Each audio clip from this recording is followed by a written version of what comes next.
Ayolah kita mulai. Jadi acara kita ini mungkin direkam ya, mudah-mudahan kita bisa serius. Suaranya sudah bisa didengar dengan baik ya? Sudah? Sudah, Pak. Sudah, Pak. Sudah, Pak. Poinnya bisa dilihat? Ada? Bisa, Pak. Baiklah kita mulai. Auzubillahiminasyaitonirrajim. Bismillahirrahmanirrahim. Assalamualaikum warahmatullahi wabarakatuh. Waalaikumsalam warahmatullahi wabarakatuh. Alhamdulillahirabbil alamin. Wa bihi nasta'in 'ala umuri dunya waddin. Wassalatu wassalamu ala asyrofil anbiya'i wal mursalin wa ala alihi rasulillah ajmain. Alhamdulillah hari ini kita diperkenankan untuk bisa bertemu melalui Zoom ini. Tapi ini adalah kemajuan teknologi yang katanya kalau tidak ada pandemi mungkin ini setelah saudara menjadi sarjana di TBH baru bisa familiar dengan ini.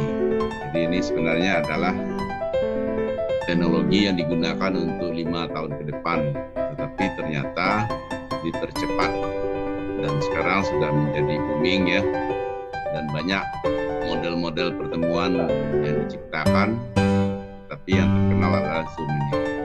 Jadi saya kira ada Webex, ada banyak namanya, tapi ini yang paling terkenal. Hari ini materi kita di pertemuan ke-12 ini adalah manajemen motivasi sebenarnya. Jadi ada dua, itu motivasi dan organisasi. Sebenarnya yang kita mau lihatkan bagaimana di dalam strategic entrepreneurship. Jadi bagaimana sebuah entrepreneurship itu atau kewirausahaan itu dikaitkan dengan organisasi dan motivasi. Saya kira apa yang disampaikan oleh kelompok 8 tadi adalah pertama tentang organisasi ya, atau teori tentang organisasi, kemudian mengisi bagaimana sumber daya manusia itu yang dibutuhkan organisasi. Saya kira untuk di manajemen organisasi ini sangat luas ya. Kalau kita lihat bukunya tebal itu dipelajari mungkin 1 semester, tapi kita hari ini mencoba mengaplikasikan teori-teori organisasi itu di dalam temuan. Ini sebelum dimulai tadi saya sudah sempat merekam ada dua lembar yang buka layarnya, saya kira sudah nampak gambarnya. Pak Jupri sedang memimpin acara ini di Hakim ya. Kemudian Excel tadi namanya Gilang, saya kira memang cocok ya, penyanyi karena memang tampangnya di sini tampang penyanyi. Ini yang kedua ya, Gilang ada juga di sini. Sekarang kita lihat sebagai entrepreneur. Jadi tugas entrepreneur itu sebenarnya ada dua. Sebenarnya adalah push. Ya. We have been trying to push. Jadi kita sebenarnya mencoba untuk mempush. Karena kalau kita ibaratkan sebuah organisasi itu adalah sebuah kendaraan atau sebuah kotak seperti ini. Bagaimana organisasi itu untuk maju. Nah, majunya sebuah organisasi itu ditentukan oleh seorang organisatoris, pemimpinnya atau seorang yang menjadi owner atau menjadi manajer di organisasi. Jadi dia entrepreneur, tugasnya membawa organisasinya ke puncak. Saya sebut dengan we have been trying. Kita semua trying to push, mendorong seorang entrepreneur bisa maju sampai ke level puncak. Atau dalam bahasa lain sebut dengan but to move entrepreneur faster. Jadi move dia tetapi dia bisa memindahkan entrepreneur itu menjadi faster, lebih cepat. We also need, kita juga butuh, dia adalah mempush, mendorong dari dasar, dari bawah. Jadi mendorong, saya kira tadi tidak sendiri. Yang pertama adalah sendiri, itu namanya pemimpin, kemudian bersama-sama mendorong. Jadi tugasnya seorang pemimpin dari organisasi itu bagaimana tujuan organisasi tercapai dengan semua wewenang yang ada di organisasi itu tercapai. We have required, karena itu we require, kita membutuhkan manajemen motivasi dan organisasi. Jadi ada dua sebenarnya, manajemen motivasi dan manajemen organisasi. Nah, kalau kita lihat di buku lain ini yang berbicara tentang manajemen dan entrepreneurship learning, ada beberapa pertanyaannya. Saya kira ini tidak sekedar untuk memberikan gambaran kepada saudara. Sebenarnya apa yang kita pelajari ini, kenapa kita membutuhkan manajemen? Kita berada di usaha manajemen ya, ada yang berfungsi what does it take? Kenapa? Karena dia membutuhkan seorang manajer yang sukses.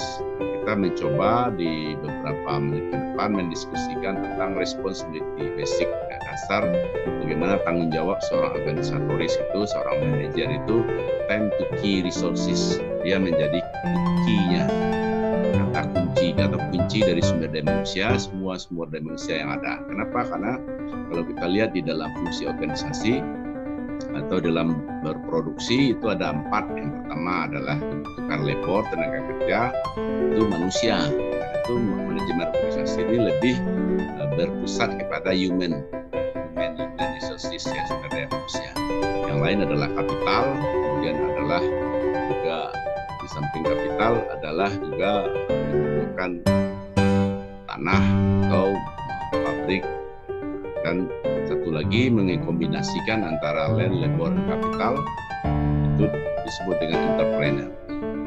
What are key management skill? Apa saja kunci-kunci skill keahlian yang dibutuhkan oleh seorang manajer atau seorang manajemen? Manajemen bisa dilihat dari sisi fungsi, kemudian bisa juga dilihat dari bagaimana manajemen itu berjalan. Di sini ada 4 kunci fungsinya. Kita jelaskan tadi, ada planning, ada organizing, ada controlling, activating, pelaksana organisasi. Kemudian ada peran dari mix back, ya, manajemen rule, peran. Kemudian variasi level dari manajemen, ada manajemen top manajemen, kemudian ada middle manajemen, ada lower manajemen. Disebut dengan what are variasi. Ada variasi daripada manajemen bagaimana mengaplikasikan. Sekarang kita coba berbicara dari awal. Kita membutuhkan waktu, saya kira masih waktu 15 menit berjalan. Apa itu manajemen? Ini orang terkenal, saya kira Mary Parker Follett ini, menurut dia manajemen itu banyak. Saya kira mungkin semua tokoh-tokoh manajemen itu mencoba membuat definisi manajemen. Kita pakai saja definisinya Follett. Menurut Follett itu adalah the art of getting things done from the other. Jadi seni itu berarti, jadi ada yang mengatakan bahwanya manajemen itu adalah sebuah ilmu juga, studi. Tapi ada yang mengatakan seni. Kalau ilmu berarti dia bisa dipelajari, karena itu dia menjadi sebuah jurusan di perguruan tinggi, ya. Karena seni dia tidak dipelajari, tapi dia teori, diaplikasikan, dirasakan, dikombinasikan antara afektif, psikomotor, kemudian kognitif. Jadi kalau dia hanya berperan sebagai ilmu, itu hanya ada di kognitif, ilmu pengetahuan kita. Kemudian kalau dia sudah kita libatkan, ada di afektif, sikap kita, bagaimana kita menghadapi. Dalam agama disebut dengan akhlak. Kemudian dalam praktek disebut dengan psikomotorik. Dalam the art of getting things done through the other ini adalah seni bagaimana mencapai sesuatu melalui orang lain.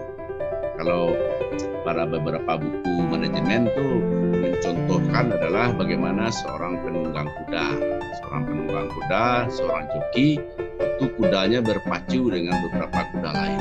Siapa yang akan sukses sampai, biasanya dalam pacu kuda itu semuanya sampai ke finish, tapi siapa yang nyampainya duluan, kan itu saja. Nah, si kuda dia tidak tahu sebenarnya.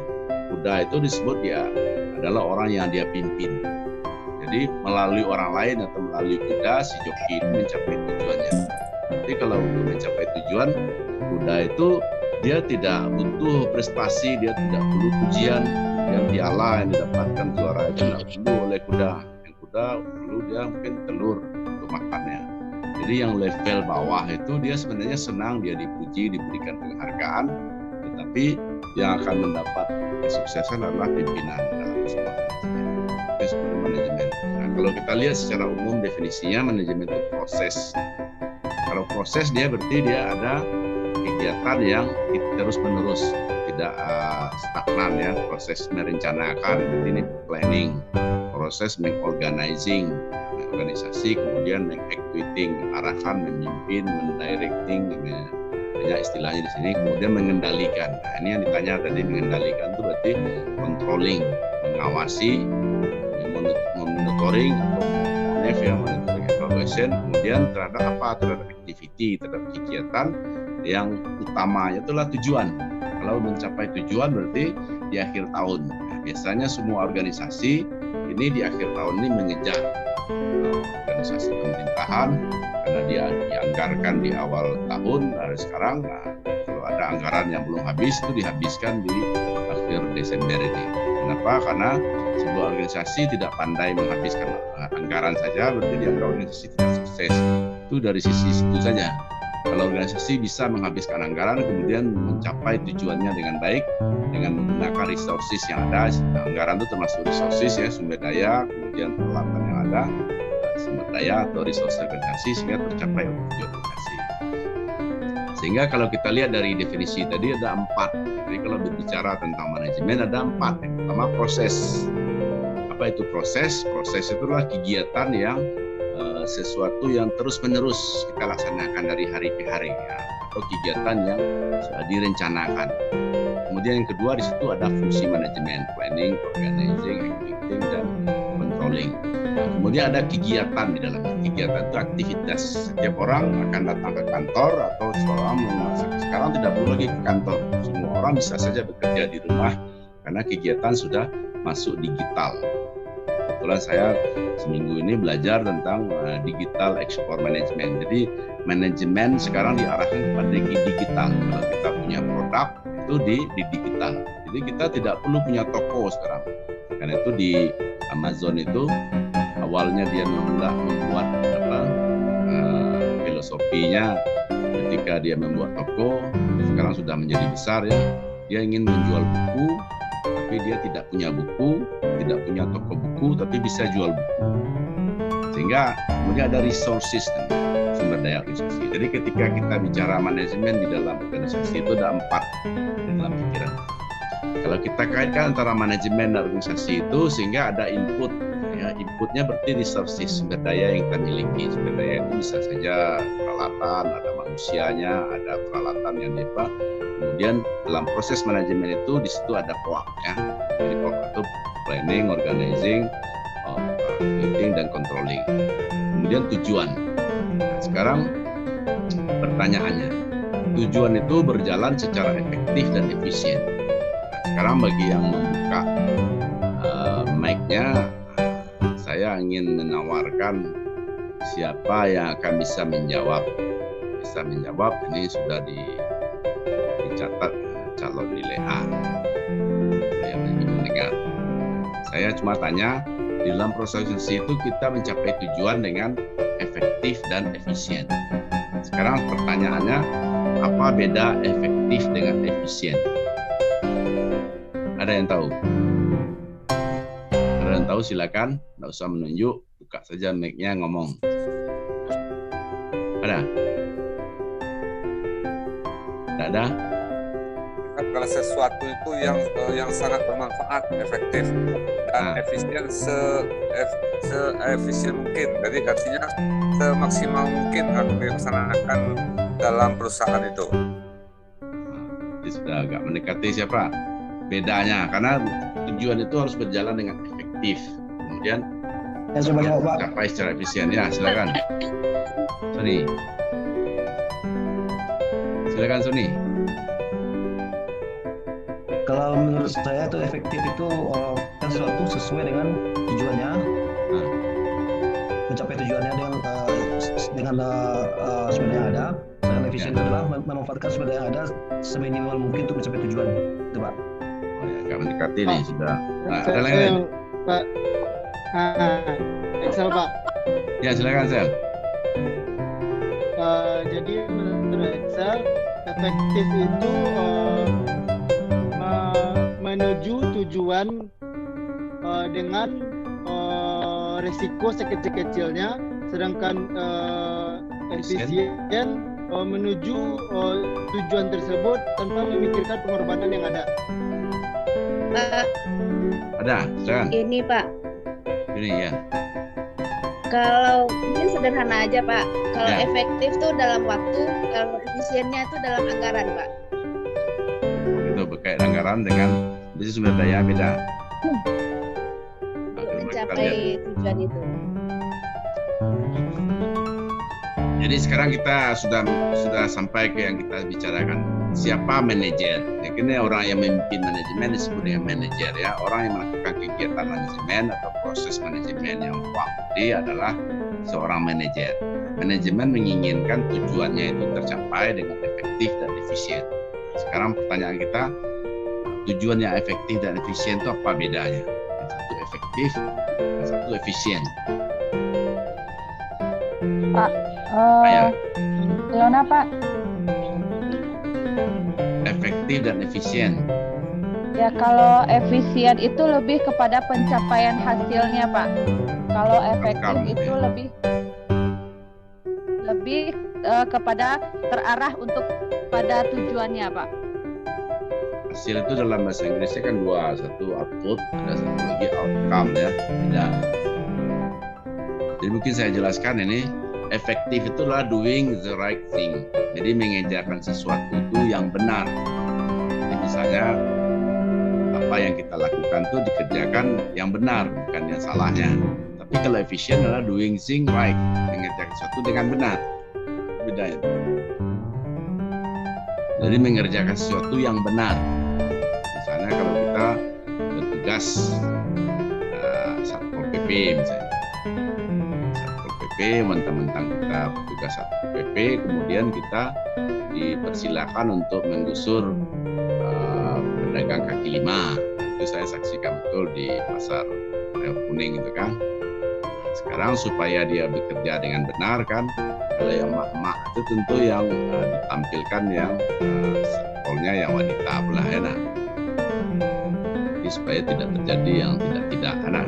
Dan bisa itu mengerjakan dengan benar. Jadi sesuai dengan protapnya atau standar operasional prosedur.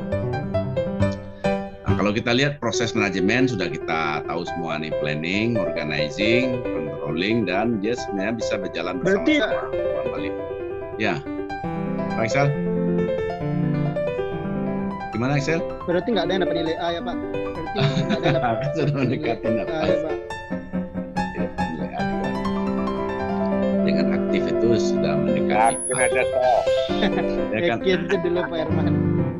Ya, aktif itu dia namanya nggak akan lupa. Tadi saya kira namanya Gilang. Ternyata Excel. Ada di situ tulis Gilang. Ini mungkin saya tidak bisa menjelaskan. Laptop dipakai adik Pak, karena itu namanya Gilang. Perencanaan atau planning itu ada tinggal 10 menit lagi kita dikasih. Kita di stop dulu satu anak planning organizing itu dikasih tahu nih. Kegiatan menetapkan tujuan organisasi itu yang terbaik untuk mencapai tujuannya. Jadi artinya bisa disebut mengambil keputusan atau dengan itu bagian dari perencanaan. Jadi perencanaan itu saya kira apa saja yang dilakukan. Misalnya ini perencanaannya dibuat dari awal. Tentunya kalau kegiatan organisasi sudah berjalan beberapa tahun, biasanya itu perencanaannya tinggal mengevaluasi. Kalau dia berkait dengan anggaran, biasanya itu evaluasinya itu 10% biasanya ke atas atau 10% ke bawah. Jadi artinya kalau yang tercapai 90% itu dianggap juga berhasil atau melampaui 110% berhasil. Cuma kalau dia 120 atau 130 itu berarti sudah di luar perencanaan. Sedangkan organizing atau pengorganisasian itu sudah masuk di situ staffing ya, kegiatan bagaimana mengkoordinir manusia atau sumber daya manusia, kegiatan tugas-tugas yang anggota organisasi itu sehingga apa yang dilakukan itu berjalan dengan efisien dan efektif. Sehingga kalau untuk menjalankan ini tentu dibutuhkan desain organisasi. Desain organisasi itu adalah menyesuaikan bagaimana struktur organisasi itu mencapai tujuan. Biasanya struktur organisasi kita ini banyak yang berupa seperti ini, yang directing. Directing itu artinya garis lurus ke atas. Terutama di bawah itu level manager ya, manager di bawahnya departemen. Kemudian di pemerintahan sudah beberapa kali berganti. Dulu kalau masa Pak Harto namanya departemen penerangan, departemen itu dipimpin oleh menteri. Sekarang namanya kementerian dan lembaga ya. Nama-namanya bisa berubah karena sesuai dengan perkembangan organisasi. Jadi di antara ilmu ini saya kira manajemen itu termasuk ilmu yang sangat pesat kemajuannya dan juga sangat berkembang dan diminati orang. Kenapa? Karena ilmunya tidak begitu bersifat aplikasi, jadi bisa diterapkan dengan baik. Kemudian dari segi pengarahan atau leading atau memimpin, ini sudah diarahkan ke directing ya, seorang pemimpin organisasi. Saya kira ini yang banyak banyak ditanya tadi tentang organisasi ini. Kenapa kegiatan organisasi itu harus diarahkan atau directing supaya ada jelas pembagian tugasnya dan mempengaruhi orang. Saya pimpinan itu dia pengaruh orang atau disebut dengan influencing. Jadi ada pengaruh. Jadi kalau kita bicara kepemimpinan secara umum ya, 2 orang saja berdiskusi itu sudah ada pemimpin, sudah ada yang dipimpin biasanya. Nah, kalau dilihat dari pembicaraannya, siapa yang banyak bertanya itu biasanya yang pemimpin. Siapa yang banyak menjelaskan itu biasanya yang memimpin. Jadi kalau kita lihat dari orang yang mempengaruhi orang lain, itu berarti dominasi siapa. Nah, itu yang punya bakat dalam kepemimpinan. Nah, begitu juga dalam motivasi dalam bekerja. Jadi ada 3 ya, directing, influencing, dan motivating.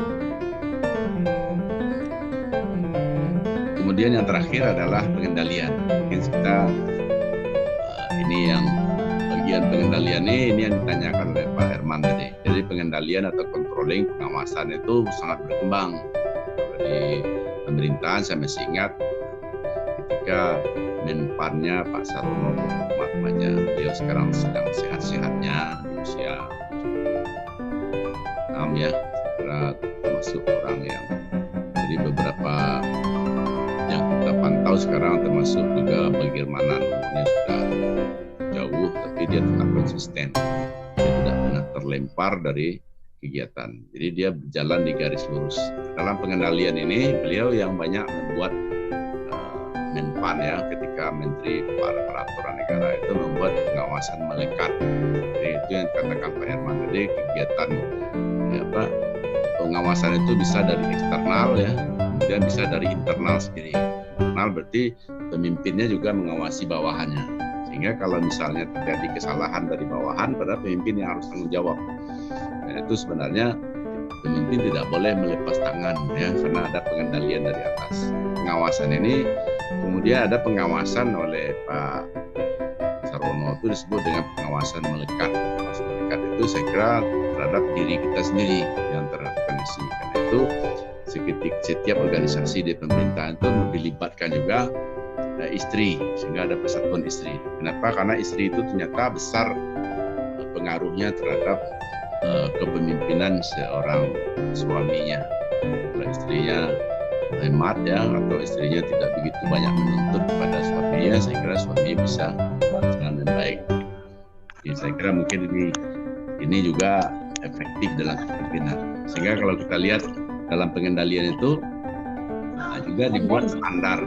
Sekarang saya kira standar prestasi ini sudah sangat berkembang kalau di organisasi pemerintahan ya, karena orang bekerja tidak lagi tempat duduknya tidak lagi seperti sekolah SMA atau SD ya, ada guru di depan kemudian menghadapi bawahannya berjejer-jejer. Sekarang malahan adalah kegiatan itu meja di tengah, kemudian orang berkeliling. Jadi itu sudah yang model yang bisa dilihat hari ini.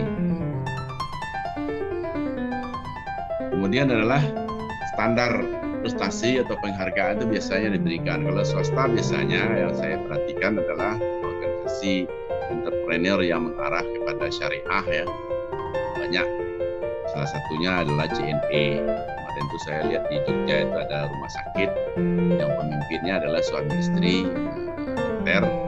Jadi ketika ada gempa di Jogja itu dia menerima semua orang yang datang ke rumah sakit itu, sehingga dia tidak bisa lagi membayar gaji perawat dan karyawan, tapi dipanggil semua, mari kita bersama-sama menjalankan kemanusiaan karena rezeki itu dari Allah, dan itulah rumah sakit yang dijalankan secara syariah. Sekarang memang isunya di situ. Kalau beberapa pemimpin ke depan yang hari ini kita berdoa ya, mudah-mudahan pemimpin ini, kalau Indonesia ini mau syariah sebenarnya gampang saja ya. Sekarang sudah dibuktikan di Sumatera Barat itu Bank Nagari itu sudah diarahkan ke syariah. Jadi kita, keluarga kita yang bekerja di Bank Nagari sangat senang kita, karena syariah itu sudah pasti dia tujuannya itu dunia akhirat. Jadi kalau prestasi dunia saja tidak cukup itu untuk kita membawa bekal ke akhirat. Ketika kita belajar biasanya kita, karena itu saya ketika mulai kuliah ini dimulai dengan Bismillah, Assalamualaikum, diakhiri dengan Alhamdulillah, kemudian Assalamualaikum, ternyata kita juga menyebut nama Allah di doa. Sehingga kalau kita pasang niat untuk ilmu ini, saya kira bagian dari ibadah kita. Untuk menetapkan standar itu dibutuhkan. Jadi mungkin saya akan selesaikan di slide ini dulu ya, karena waktunya tinggal 2 menit lagi. Kemudian prestasi itu juga yang telah dicapai itu bisa diukur.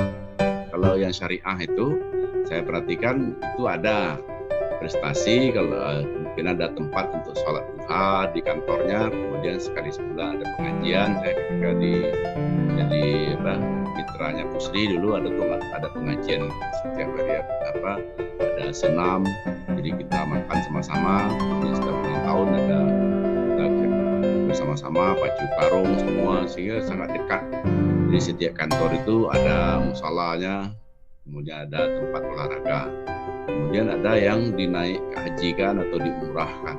Nah, saya kira ini yang sebenarnya hari ini kalau kita lihat JNE itu termasuk organisasi yang sangat sukses karena dia dimiliki oleh seorang Chinese yang mualaf ya. Hari ini dia karena ketika orang sudah digital, saya kira ternyata adalah transport di bidang ini yang dibutuhkan, pengantar barang, dan dia banyak membutuhkan tenaga kerja. Kemudian membandingkan poin 2 dan 1 itu prestasi dan standar prestasi, kemudian melakukan perbaikan kalau ada penyimpangan. Ini mungkin dari segi fungsi organisasi.